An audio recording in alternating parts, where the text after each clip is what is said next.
So this confessional this time is for anybody who comes across this who knows how to interpret dreams because I don't know what the fuck this means. If anybody out there has been a heavy weed smoker and you stop smoking, you know dreams get wild like when you stop smoking. Cause for a lot of smokers, like we don't remember our dreams and shit. So me and T Rose, I believe we in a place that is Indianapolis. I don't know for sure. But we driving down the street. We got the burners ready. We find the op. We find the op. So we hop out, nigga. Like I pull up, block his car off. Like T Rose hop out. He like on the passenger side. I hop out on the driver's side. I got the burner on him.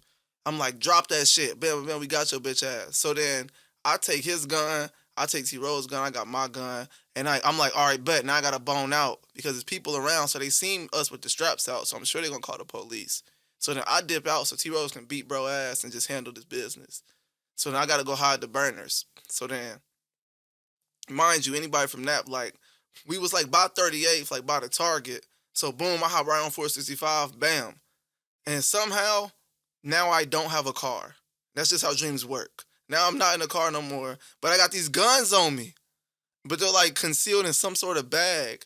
And next thing I know, it's like a car with like three Mexicans pull up, and they're like, "Hey, bro," I'm like, "Yeah, I'm just trying to hide this. Like, I'm trying to find somewhere to like drop this candy off and blah blah blah." So they're like, "Candy," I wasn't trying to tell no random niggas that just pulled up on me what I'm doing, like what I got. So they're like, "Yeah, bro, we'll help you." So then I'm like, "All right, bet, right on."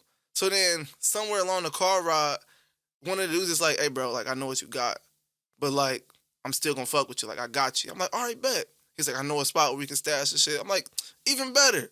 So we pull up to the building, and the building is like I don't know. It looked like my pediatrician's office from back in the day, but it's not an office building. Instead, it's like an elementary school.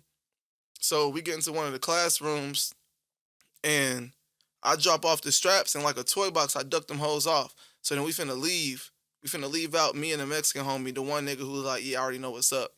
So we about to leave, and then for some reason, like as before we even make it to the door, before we make it out of the building, cause like we was on like the third floor, so we going down the stairs. But then before we even like make it out of the stairwell, like the alarms start going off, and they trying to lock the building down, cause I guess somebody done found the guns.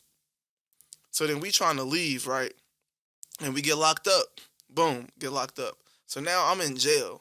I don't know what happened to the Mexican homie. I don't see him again till later. And then we like in jail, and like they trying to like really, really do me bad. So then I'm like, fuck this shit. We about to break out. So then the homie comes out of nowhere with like swords. I mean, not swords, like big ass knife. So he throw me one. Boom. We now trying to do our prison escape plan. So as we trying to break out, the cops like catch us trying to break out. So then I just slit one of the guards' throats. Boom. And they still catch us. So I went from like being in jail to the trial to getting life in jail suddenly.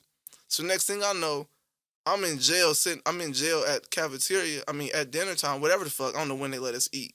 I ain't never really been to jail like that. But I'm in prison at this point, actually. But my nigga Jake is there with me. Like Rump is next to me. We in the cafeteria, we eating. Come to find out, this nigga finna get out in like 2 days. So I'm sitting there mad, like, damn, I got life in this bitch. And then I look and I'm like, and I quote The Wire, I'm like, you only do 2 days anyway. That's the day you come in and the day you get out. But I'm in this bitch for life. And that's all I remember. But I don't know what the fuck that means. So that's my confessional. Somebody can help me decode that.